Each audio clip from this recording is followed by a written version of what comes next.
Conosco para comentar esse encontro Donald Trump-Lula e os próximos passos nas negociações entre Brasil e Estados Unidos, o advogado especializado em Direito Internacional, Macroeconomia, professor honorário da Universidade de Oxford, Daniel Toledo. Daniel, você que fala diretamente de Houston, no Texas, qual o clima entre os norte-americanos após esse encontro? Foi bastante noticiado, ganhou relevância no noticiário dos Estados Unidos. Boa noite. Boa noite, Felipe. É um prazer imenso estar aqui com vocês de novo. Exato. Aqui nos Estados Unidos, muitas pessoas falando sobre isso. A gente percebe que muitos jornais, muitas mídias tocando nesse assunto, principalmente nas possibilidades de acordo com o Brasil. Porque aqui nós percebemos que existe sim uma grande pressão, principalmente do pessoal do agro, que não está conseguindo vender soja para a China, principalmente um dos grandes mercados dos Estados Unidos. Eles têm reclamado bastante que não estão colocando os produtos no mercado, porque o Brasil acabou entrando nesse mercado para suprir essa demanda americana, chinesa, pelo produto americano, e isso vem criando uma série de dificuldades para o presidente Trump, inclusive alguns protestos que aconteceram na semana passada, com o apoio do pessoal do agro, que balançaram bastante essa possibilidade de desequilíbrio dentro do país, e obviamente Donald Trump não quer isso. Então essa notícia de que houve aí um início de entendimento com o presidente Lula, que houve aí uma intenção de proximidade com o Brasil, já traz um reaquecimento nesses ânimos aqui dentro dos Estados Unidos, que eu acho que são super importantes, principalmente nas possibilidades de reabertura do agro aqui, brasileiro aqui dentro dos Estados Unidos, onde a gente já percebe um grande impacto, principalmente na inflação, que agora bateu 3%, que vem impactando aí com relação ao agro brasileiro, ao café brasileiro e outros produtos que acabam encarecendo o produto na prateleira final aqui para todos nós.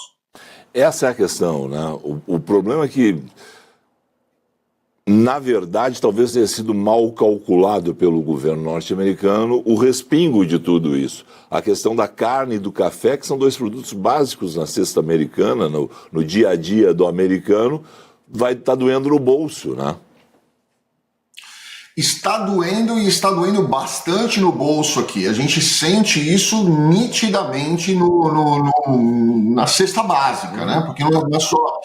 nós temos aqui a questão da carne, onde o próprio Joesley Batista foi pessoalmente falar com o Donald Trump, dos que arquitetaram e costuraram essa encontra com o presidente Lula. Nós percebemos aqui o pessoal do café, onde houve aqui o fechamento de mais de 400 lojas do Starbucks, onde o próprio CEO do Starbucks disse: a nossa intenção era fechar 290x, eu não lembro o número exato, mas eram 290 e poucas lojas.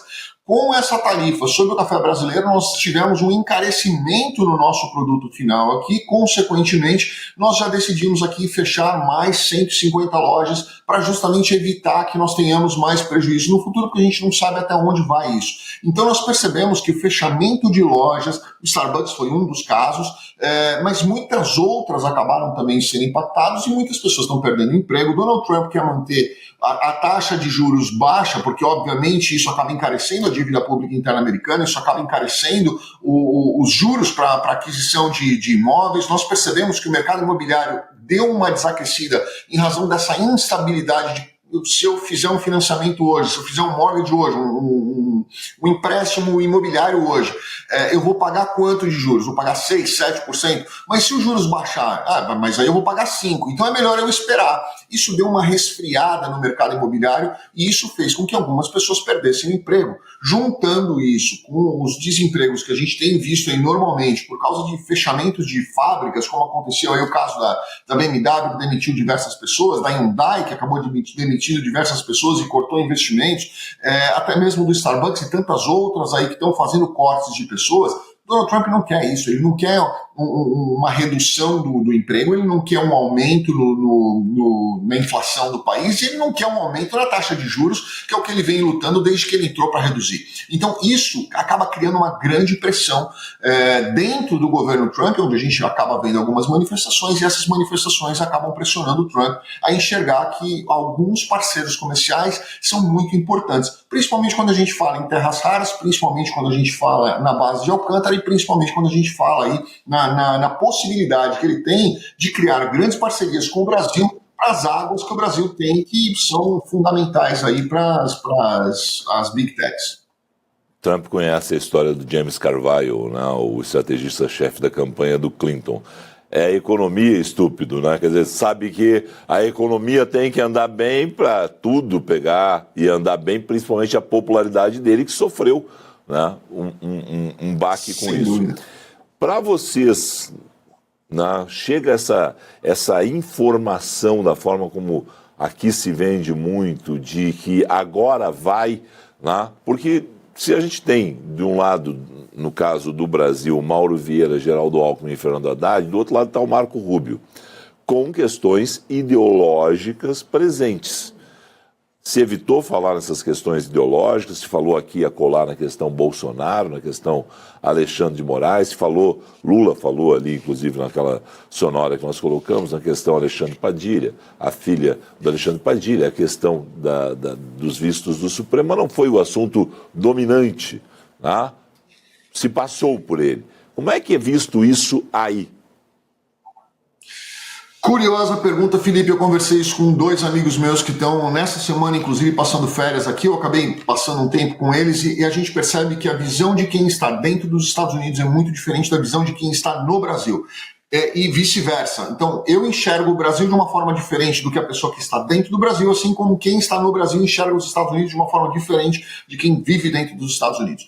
Então, essa questão Bolsonaro, aqui nos Estados Unidos, eu vejo que só é falada pelo Eduardo e pelo Figueiredo. Tá? São os 2 únicos que eu vejo falando nessa história aqui. Porque ninguém mais fala aqui dentro, pelo menos dentro do que eu converso, das pessoas que eu converso com muitas pessoas, eu trabalho dentro de uma das maiores gas and oil aqui dos Estados Unidos, e ninguém toca nesse assunto. A conversa aqui vamos falar sobre Petrobras. Nós temos uma equipe da Petrobras aqui, que eu recebi hoje de manhã, eles aqui.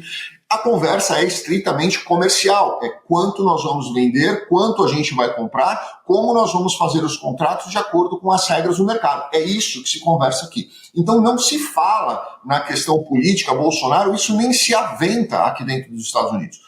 Houve esse contato, essa troca de informações aí ontem, na verdade, lá em Kuala Lumpur, onde se tocou nesse assunto, e o próprio Donald Trump, pela 3ª vez em uma semana, eu vi ele dizendo, não é da sua conta. Ou seja, para mim esse assunto eu estou vendo de outra forma. Eu quero saber, como você mesmo falou, é economia, né? Nós estamos falando de economia, nós estamos falando de mercado, e quem manda nessa conta é o mercado. Porque se o mercado não estiver indo bem, a economia não estiver indo bem, Donald Trump não tem apoio político, não vai ter apoio nem mesmo do próprio partido dele.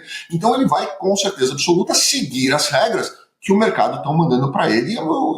Vamos ser muito honestos, né? Se nós tivermos uma punição no país inteiro, o agro, eu tenho vários clientes meus no agro, eles estão desesperados para que as coisas entrem no eixo. E não tem nada a ver uma questão política. Vamos discutir a questão política?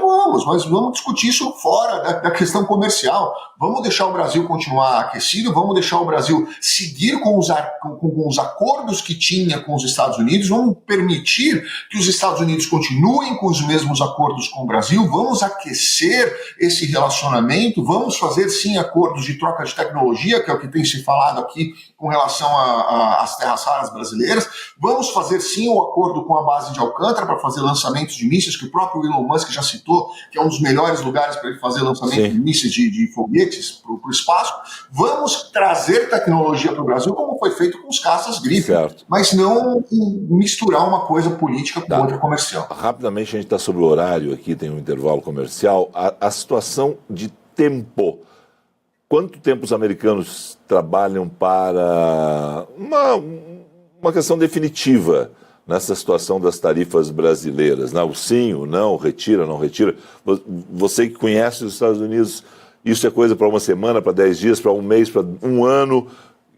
Que universo de tempo se trabalha? Já vem, eu tenho acompanhado aqui, é muito difícil você ouvir sobre isso, porque cada um fala uma coisa, mas eu vou te passar o que exatamente eu escutei aqui em entrevistas do próprio Marco Rubio. A estimativa e a expectativa é que isso se resolva imediatamente, porque o Donald Trump quer que isso seja resolvido rápido, principalmente por causa desse desacordo com a China. Então, especula-se 90 dias, uma suspensão de 90 dias, especula-se um prazo que tenha sido concedido em portas fechadas de 60 60 dias para ter uma definição de vamos dar sequência na suspensão ou definitiva ou não vamos entrar em acordo nenhum e vamos manter a tarifa. Então nós temos essas duas possibilidades, 60 dias para definir tudo ou 90 dias, suspende por 90 dias para dar uma sequência de negociação. Lembrando que nenhum dos dois casos ainda teve uma declaração oficial para a gente poder trabalhar a informação.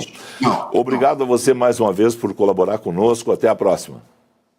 Muito obrigado, um prazer imenso estar com vocês. Um rápido intervalo.